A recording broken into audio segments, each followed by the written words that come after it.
Edward Lowe, the butcher of the Atlantic. When Edward Lowe smiled, the very angels wept, and when he drew his cutlass, the devil himself looked away in disgust. The stench of rotting fish clings to memory like a curse, and in the fetid alleyways of Westminster where young Edward Lowe first drew breath, that smell was the perfume of survival.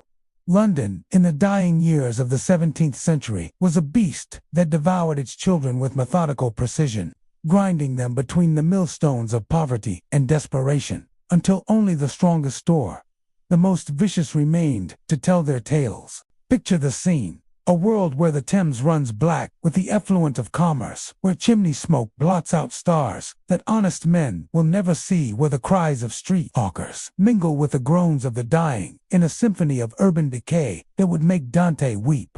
This was the crucible that forged Edward Lowe, the furnace in which his soul was hammered into the twisted blade it would become. Born sometime around 1690, though the parish records are as unreliable as the testimony of thieves, Lowe emerged from the slums of Westminster like some malevolent sprite conjured from the very sewage that ran in London's gutters.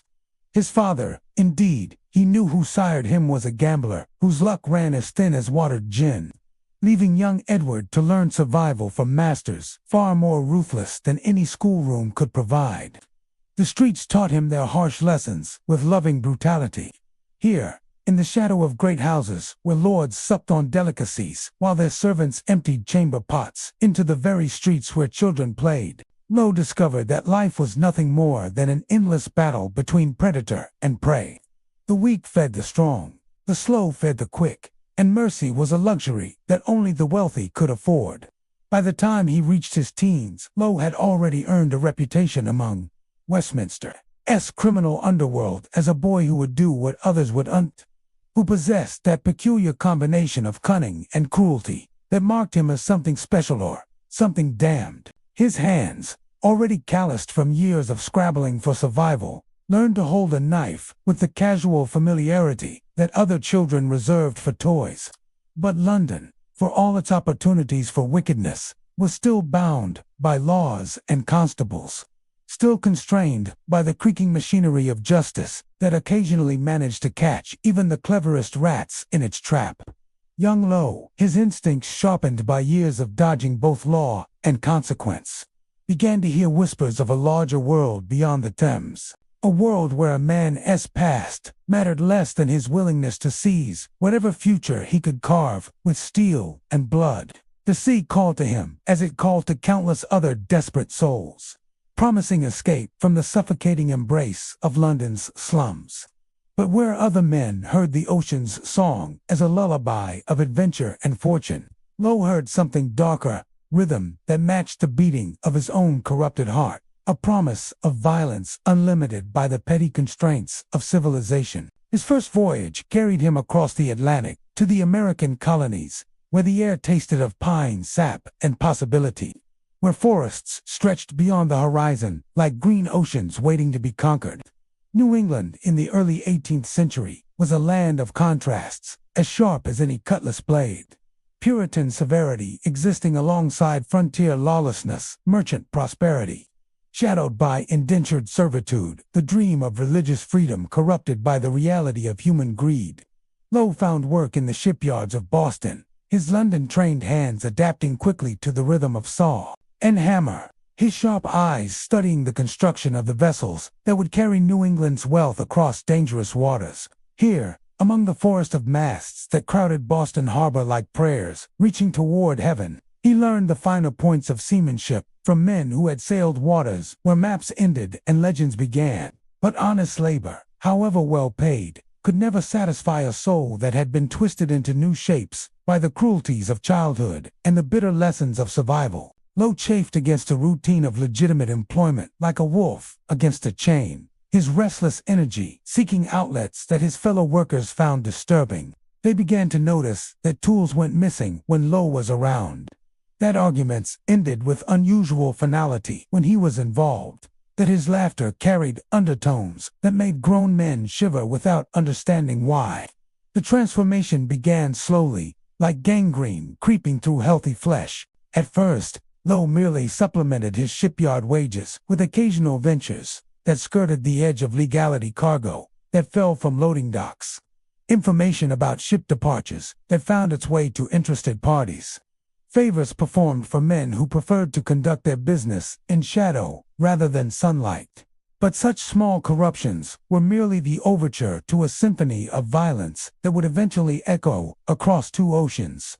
Lowe's true nature, compressed and constrained by the necessities of survival, began to expand like some malevolent gas released from its container. The boy who had learned to smile while delivering pain in London's alleyways became a man who could charm a merchant's confidence while planning his destruction. His opportunity came, as such opportunities always do, disguised as misfortune. A dispute with a shipyard foreman over wages or, perhaps over methods. For Lowe's approach to problem-solving had always been more direct than his employers preferred, than his dismissal from legitimate employment. Cast adrift in a world where honest work was scarce and dishonest work paid better, Lowe made the choice that thousands of desperate men had made before him. He turned his face toward the sea and his back on the law. But where other men might have sought berths on merchant vessels or fishing boats, Lowe set his sights on prey far more lucrative and far more dangerous. The waters off New England teemed with coastal traders carrying cargoes that represented months of labor and investment. Vessels defended by nothing more formidable than a crew of honest sailors armed with whatever weapons they could scrape together. His first act of piracy was as calculated as it was brutal. Working with a small band of like-minded criminals, Lowe targeted a sloop carrying supplies to one of the fishing communities that dotted the New England coast like barnacles on a whale's hide. The attack itself was swift and efficient, but it was Lowe's treatment of the prisoners that announced to the world that a new predator had entered the game. Where other pirates might have simply robbed their victims and released them with warnings to keep silent, Lowe chose to make an example that would spread like wildfire through the maritime community. The details of what happened aboard that captured sloop are too horrific for civilized description. But the survivors, those few who were permitted to live, carried tales that froze the blood of every sailor from Boston to Charleston. Word of the attack spread with the speed that only terror can achieve. Lowe had announced himself not merely as another pirate, but as something far worse, a creature that seemed to take active pleasure in the suffering of others, a predator for whom the hunt was less important than the kill. Captains who might have fought bravely against conventional pirates found themselves surrendering immediately when they learned that Edward Lowe commanded the attacking vessel. The psychological impact was everything Lowe had calculated it would be. By establishing a reputation for extreme cruelty early in his career, he ensured that future victims would prefer submission to resistance, making his subsequent attacks both safer and more profitable. Fear became his most effective weapon, more reliable than any cannon, more devastating than any. But reputation, however terrifying, required constant maintenance, and Lowe proved himself a master of the macabre theater necessary to keep his enemies paralyzed with dread. Each attack became a performance designed not merely to acquire wealth, but to reinforce the legend of his bottomless capacity for cruelty. He understood, with the instinctive genius of a natural predator, that the stories told about him were worth more than any treasure chest. His methods grew increasingly elaborate and disturbing as his confidence grew. Where other pirates might content themselves with quick death for those who resisted, Lowe developed tortures that seemed designed more for his own entertainment than for any practical purpose. He would force captains to eat their own ears, compel crews to watch as their officers were slowly dismembered, devise punishments that pushed the boundaries of human endurance and imagination. The accounts that survived, when anyone survived to give accounts, spoke of a man who seemed to have stepped from the pages of some medieval text on demonology. Lowe didn't simply kill. He orchestrated elaborate ceremonies of death that seemed designed to satisfy some inner hunger that no amount of blood could ever sat. His crew, initially horrified by their captain's excesses, gradually became complicit in his atrocities. Their own humanity eroded by constant exposure to horrors that defied rational explanation. Yet for all his monstrous innovations in the field of cruelty, Lowe remained a remarkably effective pirate in the more conventional sense. His tactical instincts were as sharp as his taste for torture. His strategic thinking, as sound as his methods, were unspeakable under his command. What had begun as a small band of desperate criminals evolved into a formidable naval force that could challenge anything short of a formal military squadron. He understood, as few pirates did, that success depended not merely on individual acts of piracy, but on creating and maintaining the infrastructure necessary to support sustained operations. This meant establishing relationships with corrupt officials who could provide safe harbors, cultivating networks of informants who could provide intelligence about potential targets, and developing supply chains that could keep his growing fleet provisioned and armed. The Caribbean beckoned like a promised land for a man of Lowe's particular talents and appetites. Here, in waters where Spanish treasure still flowed like rivers of gold and silver, where colonial governments were weak and naval protection sporadic, where a clever captain could operate for months without facing serious opposition, Lowe found the perfect theater for his expanding ambitions. His arrival in Caribbean waters was marked by a series of attacks that established his reputation as something unprecedented in the annals of piracy, where even the most brutal buccaneers of the previous century had operated according to certain unwritten rules. Prisoners who surrendered were generally spared. Crews that offered no resistance were usually released unharmed. Lowe seemed to recognize no constraints save those imposed by his own imagination. The capture of the Wright galley off the coast of Honduras became the stuff of maritime legend, though legend struggles to encompass the full horror of what transpired. Lowe's treatment of the prisoners captured aboard that vessel transcended mere cruelty to become something approaching art. Twisted art that revealed depths of depravity that civilized men preferred not to acknowledge existed within human nature. Captain Wright himself became the centerpiece of Lowe's most elaborate performance to date. The details of what Lowe did to the man, how long he kept him alive, what indignities he forced him to endure, what final tortures marked his transition from this world to whatever lay beyond, became the subject of whispered conversations in every port from Jamaica to Boston. The stories grew more horrific with each telling, and the horrible truth was that reality exceeded even the most lurid imagination. But it was Lowe's treatment of the Wright's crew that truly announced his arrival as a force unlike anything the Caribbean had ever seen. Where other pirates might have pressed useful sailors into service or ransomed valuable prisoners back to their families, Lowe chose to orchestrate what could only be described as a festival of death. Men were tortured not for information or intimidation, but for the simple pleasure it gave their captor. The sea itself seemed to recoil from the horror of what was done upon its surface. Word of the Wright's fate spread through the Caribbean maritime community with the speed of a plague. Merchant captains who had sailed these waters for decades without particular fear now found themselves checking and rechecking their armaments, planning routes that avoided the areas where Lowe was rumored to be operating, praying to whatever gods they favored that they would never see his black flag on the horizon. The psychological warfare was brilliant in its simplicity and devastating in its effectiveness. By establishing himself as something beyond the normal parameters of piratical behavior, Lowe ensured that potential victims would be so paralyzed by terror that resistance would rarely occur to them.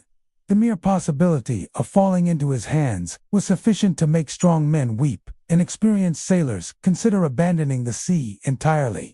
His fleet grew as his reputation spread. Desperate men, criminals fleeing justice, sailors who had been brutalized by harsh Captain Zoll, found their way to Lowe's banner, drawn by the promise of easy wealth and the protection that came from serving under a captain whose very name could clear the seas of opposition. Yet those who joined him quickly discovered that serving Edward Lowe was a bargain with forces darker than they had imagined. The man demanded absolute obedience, not merely in matters of seamanship or combat, but in the rituals of cruelty that had become central to his identity. New crew members were expected to participate in the torture and murder of prisoners, to prove their loyalty not just through courage in battle, but through willingness to inflict suffering that served no purpose beyond Lowe's entertainment. Those who showed reluctance found themselves on the receiving end of the same treatment they had been expected to deliver. Yet somehow, impossibly, Lowe maintained the loyalty of men who had every reason to fear and hate him. His charisma was as powerful as his cruelty, his ability to inspire devotion as remarkable as his capacity for inspiring terror. He possessed that rare combination of personal magnetism and ruthless pragmatism that marked the difference between a mere killer and a natural leader of killers. He understood his men's needs and desires with the intuitive genius of a born manipulator. They wanted wealth, and he provided it through successful raids on treasure-laden Spanish vessels. They wanted respect, and he gave them the intoxicating sense of power that came from being feared throughout the Caribbean.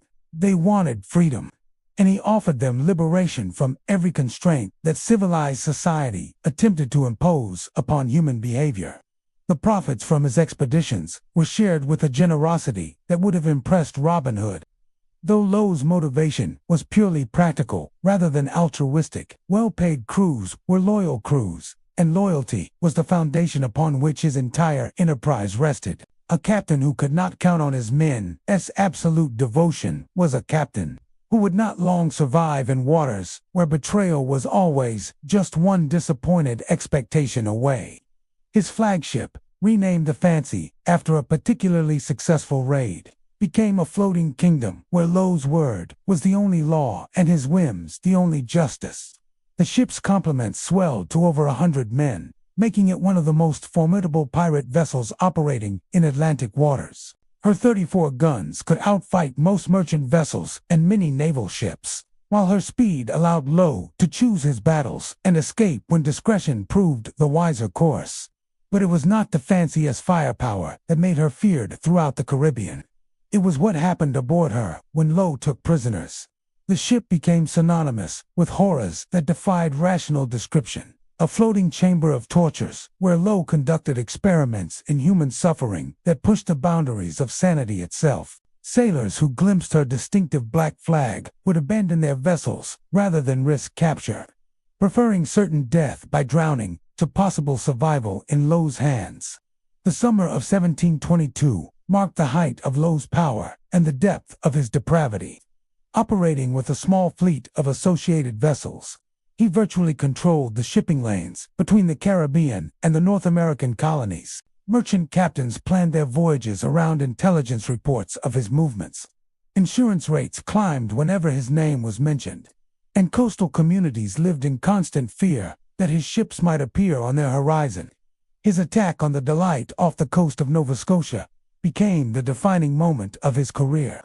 The event that established him not merely as the most feared pirate of his generation, but as something that transcended normal human categories entirely. The Delight was a Portuguese ship carrying a valuable cargo of wine and brandy. But it was Lowe's treatment of her crew that transformed a routine piracy into a legend that would haunt maritime memory for centuries. Captain Da Costa of the Delight made the fatal error of attempting to resist Lowe's attack. His crew fought bravely, inflicting casualties on the pirates before being overwhelmed by superior numbers and firepower.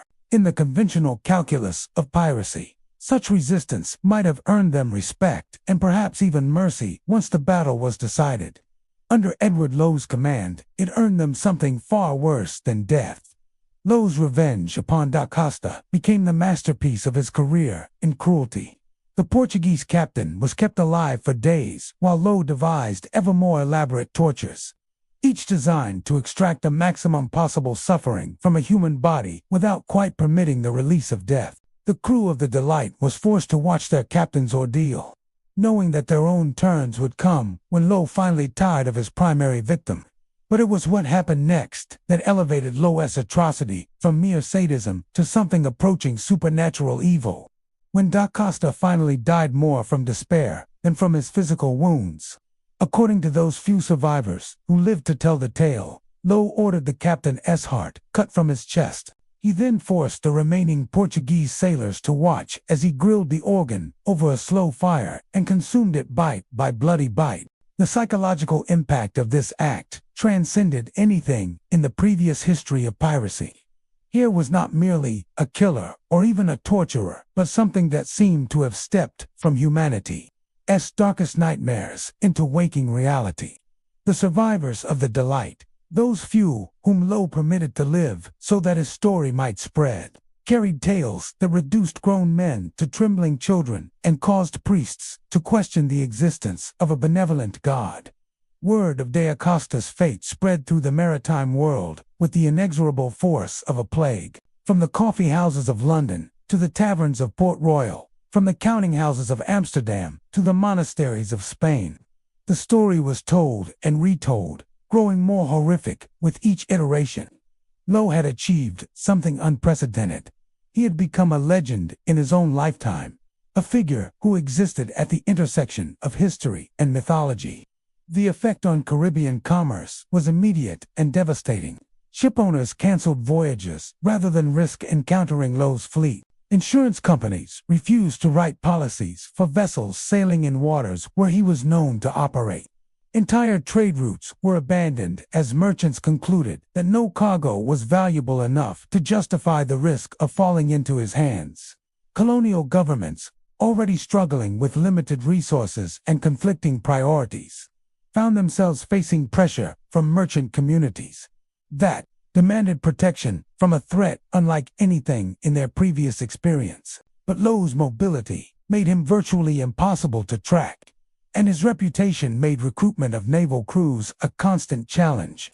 What sailor would willingly serve aboard a vessel that might encounter Edward Lowe? The British Admiralty, pressed by colonial governors and merchant lobbying groups, finally authorized a systematic campaign against Lowe's operations. Captain Peter Solgaard, commanding HMS Greyhound, was given explicit orders to hunt down and destroy the pirate fleet regardless of cost or consequence. The Royal Navy had concluded that Lowe represented a threat to British commerce that could not be tolerated. But Lowe had not survived his years of piracy by underestimating his enemies or failing to adapt to changing circumstances. His intelligence network, cultivated through years of careful investment and brutal intimidation, provided him with advance warning of Solgaard's mission. By the time the Greyhound reached Caribbean waters, Lowe had already begun adjusting his operations to account for the increased naval presence. The cat-and-mouse game that followed showcased Lowe's tactical brilliance as clearly as his previous atrocities had demonstrated his capacity for evil. He avoided direct confrontation with the superior British warship, while continuing to attack merchant vessels with devastating effectiveness.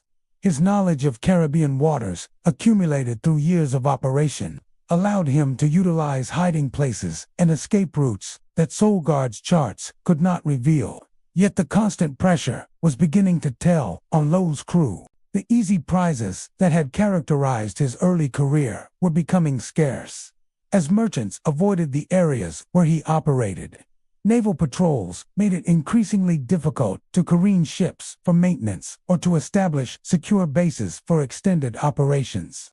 Most importantly, the very success of Lowe's campaign of terror was beginning to work against him, as potential victims simply refused to venture into waters where they might encounter his fleet. The psychological strain was perhaps even more significant than the practical difficulties. Lowe's men had joined him for profit and plunder, but the constant need to remain vigilant against naval pursuit was wearing away at their morale. The elaborate tortures that had once seemed like entertainment began to feel like dangerous self-indulgence that served no practical purpose while making their captain even more notorious and hunted.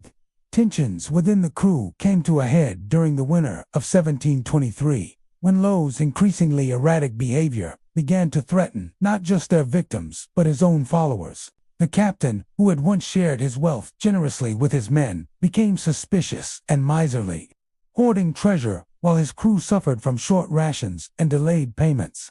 The leader who had inspired absolute loyalty through his success began to demand obedience through fear alone. The mutiny, when it finally came, was as swift and brutal as anything in Lowe's own repertoire of violence. Led by his quartermaster, a cadre of his most trusted officers seized control of the Fancy, while Lowe slept off the effects of what had become his nightly descent into drunken stupor. By dawn, They had secured the ship and placed their former captain in the same chains he had used to bind countless victims. But the mutineers faced the same problem that had plagued Lo's victims. What to do with a man whose reputation made him too dangerous to release, but whose death might bring unwanted attention from authorities seeking to make examples of pirates? Their solution was elegant in its simplicity and poetic in its justice. They set Lo adrift in a small boat with minimal supplies, leaving him to face the same ocean that had witnessed so many of his atrocities. The irony was exquisite. The man who had terrorized the Atlantic for years, who had commanded fleets and accumulated wealth beyond counting, who had made his name synonymous with the darkest possibilities of human nature, found himself alone on an endless expanse of water, with nothing but his memories for company. The sea that had been his highway to power became his pathway to oblivion. What happened to Edward Lo after his crew abandoned him remains one of history's great mysteries. Some accounts suggest he managed to reach shore and disappeared into the anonymous masses of colonial society, living out his days as just another broken man, haunted by memories of what he had done and what had been done to him. Others claim he was captured by French authorities and hanged without ceremony in some forgotten Caribbean port. The most persistent legend holds that he was never seen again by civilized eyes, that he sailed into the vast emptiness of the Atlantic and simply vanished like a fever dream that could not survive contact with waking reality. Perhaps the ocean, which had witnessed so many of his crimes, finally claimed him as payment for the blood he had spilled upon its surface. Yet in a sense, the question of Lo's ultimate fate misses the larger point. The man himself, whatever name he was born with, whatever end he met, was less important than what he represented. The darkest possibilities that lurk within human nature. The capacity for evil that civilization exists to contain but can never entirely eliminate. He was a reminder that beneath the thin veneer of law and custom and social expectation, something monstrous waits to be awakened by the right combination of opportunity and moral collapse. His legacy was as complex as it was disturbing. The immediate effect of his career was to damage piracy's popular image, perhaps irreparably. Where previous generations of pirates had been romanticized as freedom fighters or gentlemen adventurers, Lo's excesses made it impossible to ignore the reality of what piracy actually entailed. He had stripped away the romantic mythology to reveal the ugly truth beneath, that piracy was simply crime practiced on a larger scale, that pirates were criminals whose only distinction from common murderers was their choice of venue. The long-term impact was even more significant. Lo's methods became the template for every fictional pirate villain who would follow. From Captain Hook to the most savage characters in modern adventure fiction, he had established the archetype of the pirate as something beyond human sympathy or understanding. A figure whose evil was so pure and absolute that heroes could fight him without moral ambiguity. Yet, perhaps, the most unsettling aspect of Lo's legacy is what it reveals about the thin line between civilization and savagery that runs through every human heart. The boy who had learned survival in London's slums was not born a monster. He was created by circumstances that could theoretically create similar monsters in any generation. The skills he developed, the instincts he honed, the moral compromises he made were not unique to his time or place, but represent possibilities that exist wherever human beings face extreme pressure and unlimited opportunity. Modern psychology might diagnose Lo as a psychopath, a man whose brain chemistry prevented him from experiencing empathy or remorse in normal human quantities. But such clinical language cannot fully capture what made him so terrifying to his contemporaries, or so fascinating to subsequent generations. He was not merely sick, he was successful, at least for a time, in creating a world where his sickness became a source of power and influence.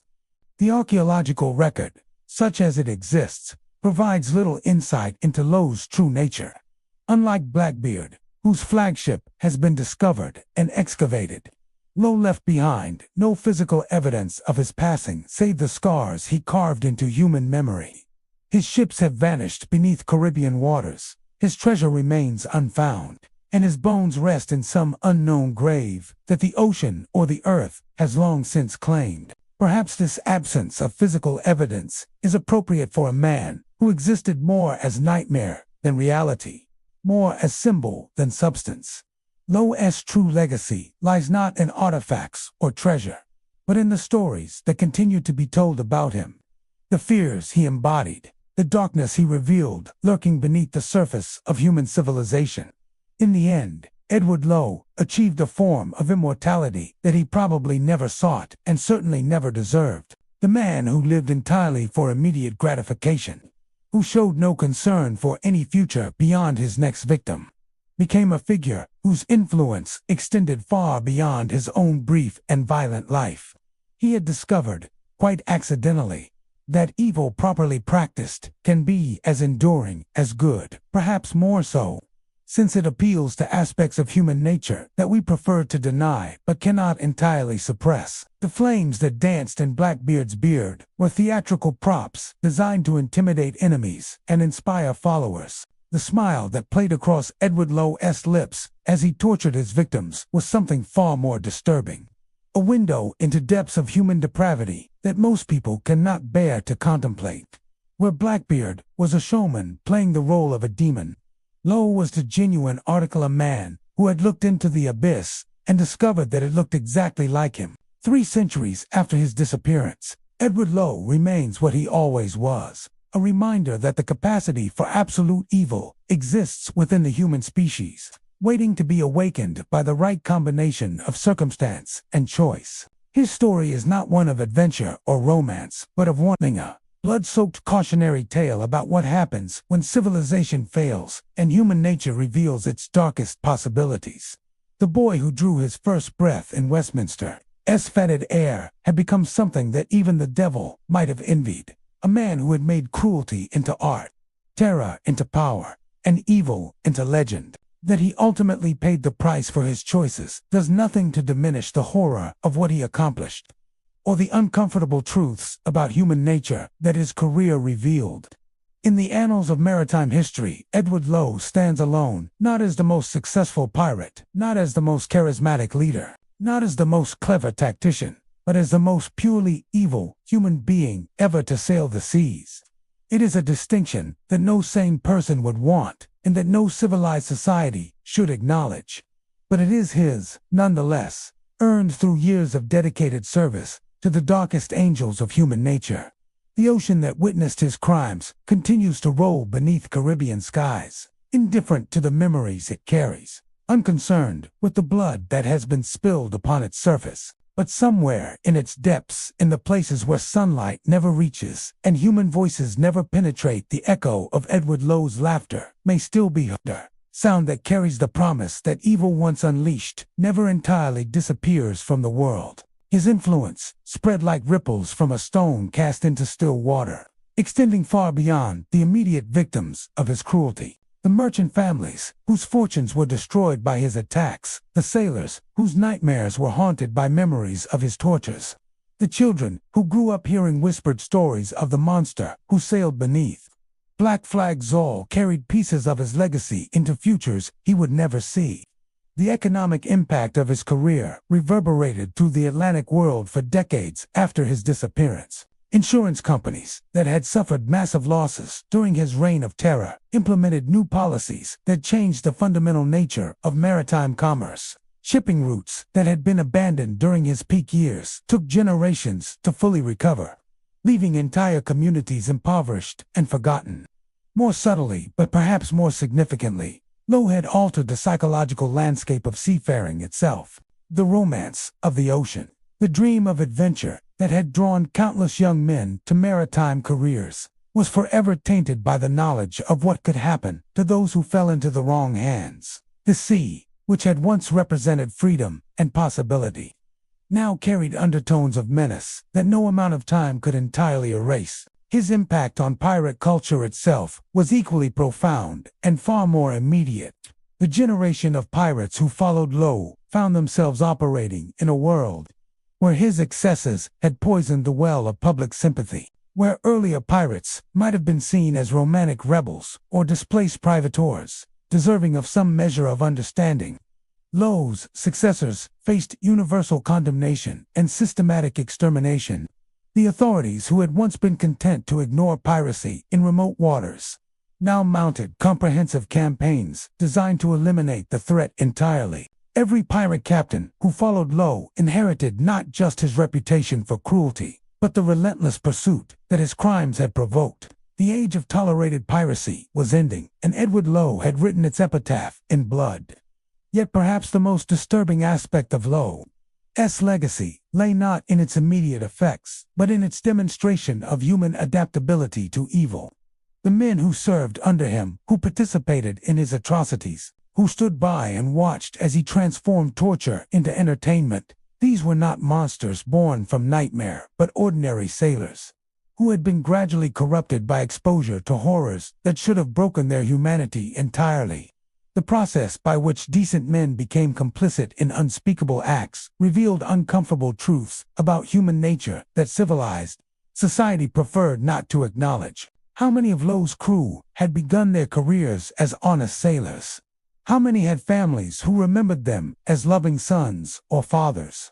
How many had once possessed moral compasses that pointed toward something resembling decency? The answer, suggested by the few accounts that survive, is that most of them had begun as unremarkable men who might have lived unremarkable lives if circumstances had not placed them under the command of someone capable of systematically destroying their capacity for normal human feeling. Lowe had not recruited monsters, he had created them, one small compromise at a time, until they could no longer remember what they had once been. This process of moral erosion became a template that would be repeated whenever human beings found themselves in situations where normal social constraints ceased to function. The concentration camps of the 20th century, the killing fields of Cambodia, the genocides that have scarred human history all bear the fingerprints of the same psychological mechanisms that Lowe had exploited to build his crew of willing executioners. The men who served him were not evil incarnate, but something perhaps more frightening, proof that evil is not a foreign element that occasionally invades human nature, but a potential that lies dormant within every soul, waiting for the right combination of pressure and opportunity to awaken.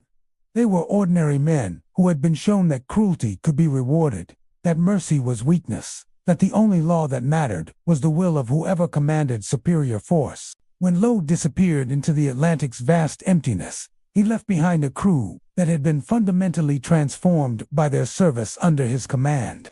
Some attempted to return to legitimate employment, carrying with them memories and skills that made normal life feel like a poorly fitting suit of clothes. Others continued in piracy under different flags, spreading the techniques and attitudes they had learned in Lowe's school of systematic cruelty. A few found redemption through various paths: religious conversion, military service, voluntary exile to remote frontiers where their pasts could be forgotten. But even these success stories carried undertones of tragedy, for they represented men who had been forced to rebuild their humanity from scratch, after having had it systematically dismantled by a master craftsman of corruption. The psychological damage extended beyond Lowe's immediate followers to encompass the broader maritime community that had been forced to witness or hear about his atrocities. Ship captains who had never encountered him personally found themselves changed by the mere knowledge that such things were possible. The certainties that had once governed their understanding of human behavior were shattered by reports of tortures that exceeded the boundaries of rational cruelty. Merchants who had built their fortunes on the assumption that rational self-interest would govern the behavior of pirates found themselves confronting an enemy who seemed to derive more pleasure from causing pain than from acquiring wealth. The careful calculations that had once allowed them to budget for piracy as simply another cost of doing business became obsolete when faced with a predator who might destroy valuable cargo simply to watch it burn. The families of sailors who had disappeared in waters where Lowe was known to operate faced a special form of torment. Unlike the wives and children of men lost in ordinary shipwrecks or conventional pirate attacks, they could never know whether their loved ones had died quickly or had been subjected to prolonged agonies that defied imagination. The uncertainty became its own form of torture, one that could persist for lifetimes. Colonial communities along the Atlantic coast developed new forms of collective anxiety. As news of Lo's activities spread, coastal towns that had once welcomed strange ships as potential sources of trade and news began to view every unknown vessel with suspicion and fear.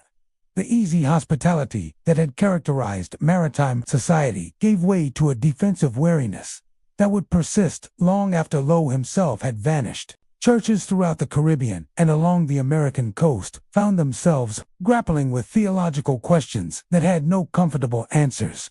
How could a benevolent God permit the existence of someone like Edward Lo? What did his success in avoiding earthly justice say about divine providence?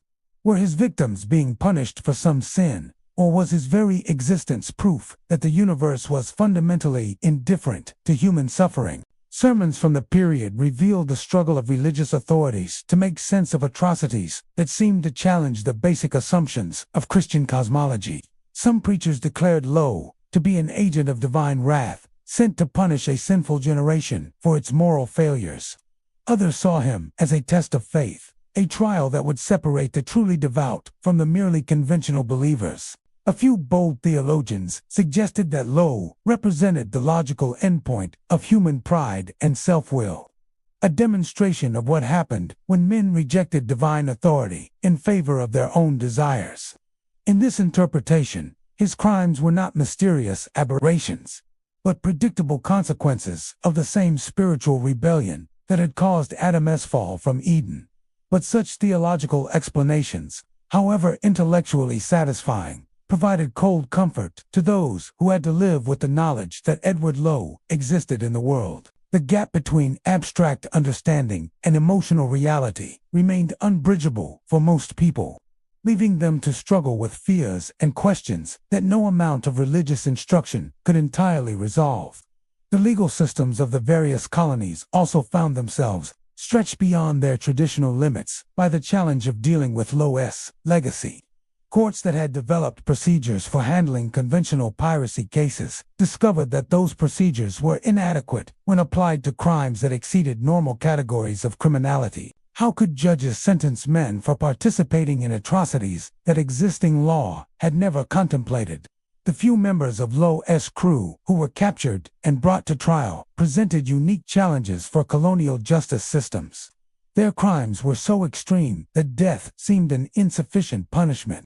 Yet no legal tradition provided guidance for dealing with evil on such a scale. Some judges found themselves improvising new forms of sentence that reflected the unprecedented nature of the offenses involved. More troubling still were the cases where captured pirates claimed to have participated in Lo's atrocities under duress, asserting that refusal to join in his tortures would have resulted in their own deaths. Colonial courts had no precedent for determining where coercion ended and willing participation began when the alternative to compliance was immediate execution. The legal system, designed to deal with rational actors making rational choices, proved inadequate for addressing the psychological complexities created by Lo's methods of crew management. These legal challenges had implications that extended far beyond the immediate cases involved. They raised fundamental questions about the nature of moral responsibility, the limits of human agency, and the proper response of society to crimes that transcended normal categories of understanding. The precedents established in these cases would influence legal thinking about extraordinary crimes for generations to come. The economic implications of Lo's career also continued to reverberate long after his disappearance. The insurance industry, which had suffered massive losses during his reign of terror, implemented new practices designed to minimize exposure to similar risks in the future. Premiums for Caribbean voyages remained elevated for decades, reflecting the persistent fear that another Lo might emerge from the ranks of ordinary criminals. Shipping companies developed new routes that avoided the areas where Lo had been most active, even though he was no longer a threat. The psychological scars he had inflicted on the maritime community proved more durable than any physical damage he had caused. Ghost routes, sailed by phantom ships, haunted by memories of a dead man, as cruelty became part of the mental geography of Atlantic commerce. The broader cultural impact was perhaps even more significant. Lowe had entered the collective imagination as something more than a historical figure. He had become an archetype, a symbol of humanity's capacity for absolute evil. Writers and storytellers found in his career a template for every villain who would follow, while moralists pointed to his example as proof of the wages of sin and the importance of moral education. But Lowe's influence on popular culture was more complex and disturbing than simple moral instruction. His story possessed a dark fascination that transcended its obvious lesson about the consequences of evil choices. There was something mesmerizing about a man who had lived entirely without moral constraints, who had transformed every impulse that civilized people were taught to suppress into a source of power and influence. This uncomfortable fascination revealed aspects of human nature that respectable society preferred not to acknowledge. Lowe's career had demonstrated that cruelty, properly applied, could be as effective as kindness in achieving certain goals. His success in inspiring loyalty through terror challenged comfortable assumptions about the relationship between virtue and effectiveness. The stories told about him in taverns and coffeehouses reflected this ambivalence. While officially condemned as a monster whose crimes exceeded human comprehension, he was also secretly admired by some as a man who had refused to accept the limitations that society attempted to impose upon individual will. He had lived without compromise, without apology, without concern for any opinion save his own and for a certain type of mind that represented a form of freedom worth envying. This dark admiration was rarely expressed openly, for admitting attraction to Lowe's example would have been social and spiritual suicide in the Christian societies of the Atlantic world. But the persistence of stories about him, the elaboration of details about his crimes, the obvious fascination with which people discussed his career all suggested that his legacy appealed to something deeper than mere morbid curiosity. He had become a shadow figure in the collective unconscious, a representation of all the impulses that civilization existed to contain.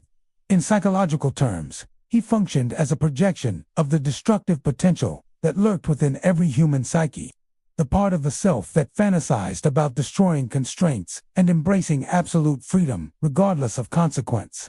The children who grew up hearing stories about Edward Lowe absorbed lessons that their parents never intended to teach. While the official moral of these tales was clear, evil is ultimately punished. Crime does not pay. Good triumphs over wickedness. The unofficial message was more ambiguous. He was a man who had lived exactly as he chose, who had taken what he wanted from a world that gave nothing freely, who had died free rather than enslaved to conventional morality.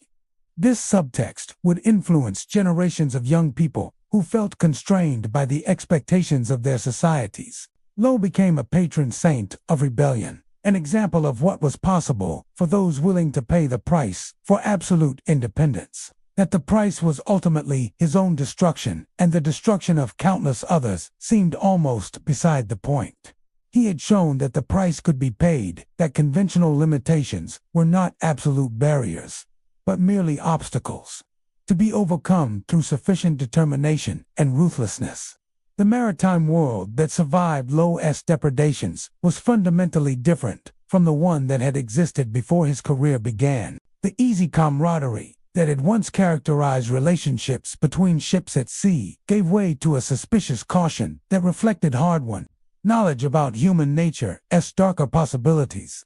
The ocean, which had once seemed vast enough to contain all human dreams and ambitions, now felt smaller and more dangerous, haunted by memories of what men could do to each other when freed from civilized constraints.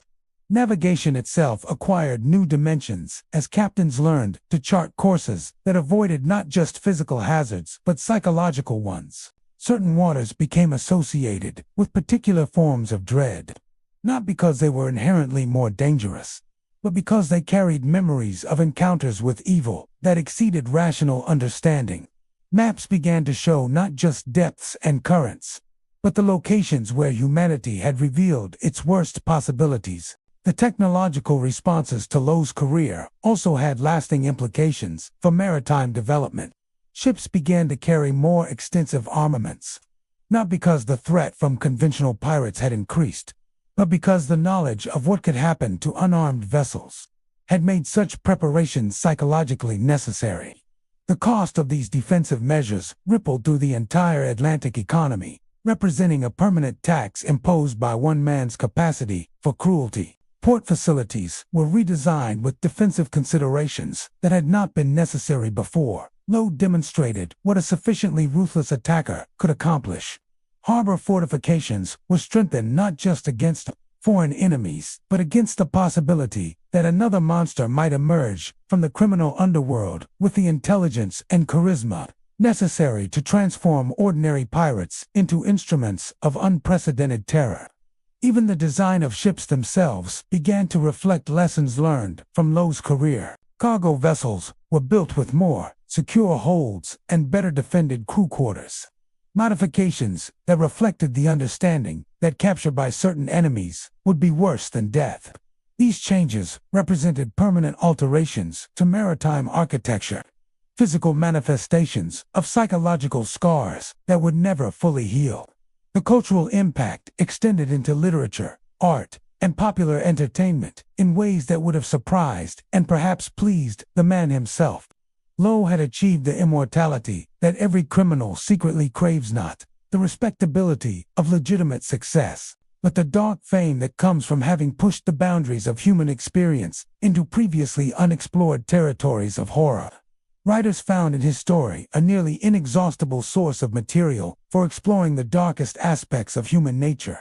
His career provided evidence that evil was not merely the absence of good, but a positive force with its own logic and appeal. Characters based on Lowe would appear in countless stories and novels, each one a variation on the theme of absolute corruption, triumphant, at least temporarily, over conventional morality. Artists discovered that depicting Lowe's crimes required new techniques and approaches. Traditional representations of violence and cruelty seemed inadequate for capturing the systematic nature of his atrocities. His tortures had transcended the merely physical to become spiritual and psychological, attacking not just the body but the very concept of human dignity. Representing such profound evil required innovations in artistic expression that pushed the boundaries of what could be shown or described in civilized society. The challenge was not merely technical but moral. Artists who attempted to capture the full horror of Lowe's career risked becoming complicit in his crimes by giving them aesthetic form. There was a danger that artistic representation might transform his atrocities into entertainment, making viewers complicit in the very evil they thought they were condemning. This problem would persist wherever Lowe's story was told or retold. The line between moral instruction and voyeuristic entertainment proved impossible to maintain when dealing with crimes that exceeded normal categories of human understanding. Each retelling risked glorifying what it claimed to condemn. Each dramatic representation threatened to transform genuine horror into theatrical spectacle. The religious implications of Lowe's career continued to reverberate through theological discussions long after his disappearance. His success in avoiding earthly justice challenged comfortable assumptions about divine providence and moral order. If God permitted such evil to flourish, even temporarily, what did that say about the nature of divine justice? If Lowe's crimes went unpunished in this world, could believers be certain that punishment awaited him in the next? These questions were not merely academic for the families of his victims or the communities that had lived in fear of his approach. They represented fundamental challenges to faith that could not be resolved through conventional theological arguments. Lowe had demonstrated that evil could be successful, at least in worldly terms, and that realization forced believers to confront uncomfortable truths about the nature of moral reality. Some found solace in the doctrine of eternal punishment, believing that Lowe's temporal success would be balanced by eternal damnation. Others took comfort in the belief that his victims had achieved martyrdom and would be rewarded in heaven for their sufferings. But for many, these theological consolations seemed inadequate responses to the magnitude of evil that Lowe had represented. The problem was compounded by Lowe's apparent lack of remorse or spiritual struggle. Unlike other great sinners who had achieved notoriety through their eventual repentance, Lowe seemed to have embraced his evil nature without reservation or regret. He had shown no signs of internal conflict No evidence that his crimes troubled his conscience. No indication that he recognized any moral authority beyond his own will. This absence of spiritual dimension to his criminality made him more terrifying than conventional villains. A man who struggled with his evil nature, who showed signs of conscience or remorse, could be understood within traditional moral frameworks. A man who felt no guilt, who experienced no spiritual torment, who seemed genuinely content with his choices, represented a form of evil that existing moral philosophy had difficulty categorizing. The implications extended beyond individual psychology to encompass broader questions about human nature itself. If Lowe was truly without conscience, what did that say about the universality of moral sense that most philosophical traditions took for granted? If such complete moral blindness was possible, what did that imply about the reliability of conscience as a guide to ethical behavior? These questions became particularly urgent as reports of Lowe's career spread throughout the intellectual communities of Europe and America. Philosophers who had built their systems on assumptions about innate moral sense found themselves confronting evidence that such assumptions might be false. The Enlightenment project of grounding morality in reason rather than revelation faced a challenge in the form of a man who seemed capable of reasoning clearly about everything except the basic questions of right and wrong.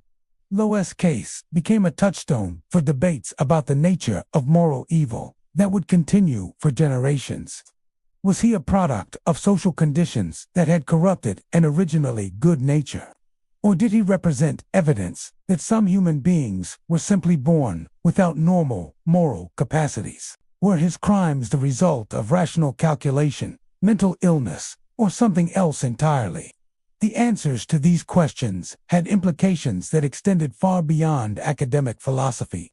They affected legal thinking about criminal responsibility, social policy about the treatment of deviants, and religious doctrine about the nature of sin and salvation.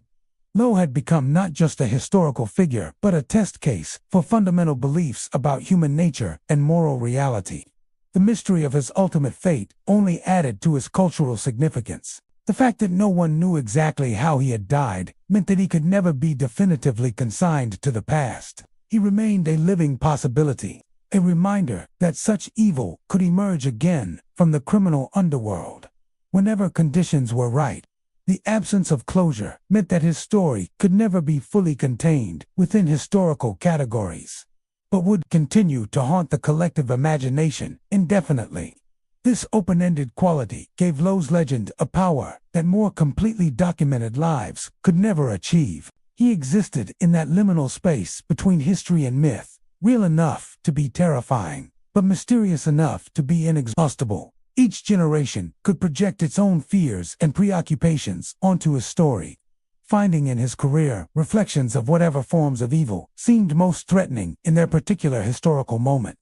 The Atlantic world that emerged from the age of Lowe was harder, more cynical, more aware of human nature's darkest possibilities than the one that had preceded it. The easy optimism about human nature that had characterized earlier periods of exploration and colonization gave way to a defensive wariness that would color all subsequent interactions between strangers. The knowledge that men like Lowe could exist changed the fundamental assumptions upon which maritime society was based. Trade relationships that had once been based on trust and mutual benefit were restructured to account for the possibility that trading partners might not be acting in good faith. Legal systems were modified to deal with crimes that earlier generations had never contemplated. Social institutions were strengthened to provide defenses against forms of predation that had previously been unknown. The changes were not merely practical, but psychological. The world had become a more dangerous place, not just because Lowe had existed, but because his existence had revealed possibilities that could not be forgotten. The innocence that had allowed previous generations to assume basic decency in their fellow human beings was lost forever, replaced by a sophisticated understanding of evil that was both more accurate and more terrible than what had come before. This transformation was Lowe's true legacy, not the specific crimes he had committed or the particular victims he had destroyed, but the fundamental change in human consciousness that his career had produced. He had forced humanity to confront aspects of its own nature that it would have preferred to ignore, to acknowledge possibilities that it would have been happier believing did not exist. When Edward Lowe smiled, the very angels wept in some corner of creation. They may be weeping still, for he had shown that evil was not an aberration or accident, but a fundamental possibility within human nature, one that could never be entirely eliminated, but only contained through constant vigilance and moral effort. His legacy was the knowledge that monsters were real, that they could emerge from ordinary circumstances, and that the price of civilization was eternal watchfulness against the darkness that lurked within every human heart. The ocean rolls on beneath Caribbean skies, carrying in its depths the memories of countless crimes and the dreams of countless victims. Somewhere in those dark waters, perhaps, the echo of Edward Lowe's laughter still sounds a reminder that evil, once unleashed, leaves traces that can never be entirely erased from the world. His story continues because it represents something eternal in human experience, the capacity for both absolute evil and absolute freedom, and the terrible price that both exact from those who dare to embrace them completely. In the end, Edward Lowe achieved exactly what he had sought, a life lived entirely on his own terms, without compromise or apology, without regard for consequence or constraint. That such a life ultimately led to destruction, both his own and that of countless others, was perhaps beside the point. He had shown that it was possible to live absolutely, to reject every limitation that society attempted to impose upon individual will, to transform desire into reality through the application of sufficient ruthlessness and intelligence. The fact that such a life was ultimately unsustainable, that it carried within itself the seeds of its own destruction, does not diminish its dark appeal or its continuing power to fascinate those who feel constrained by conventional morality. Lowe remains what he always was, proof that the cage of civilization, however necessary, is still a cage, and that some souls will always be drawn to the terrible freedom that lies beyond its bars. When Edward Lowe smiled, the very angels wept, and the echo of that weeping has never entirely ceased.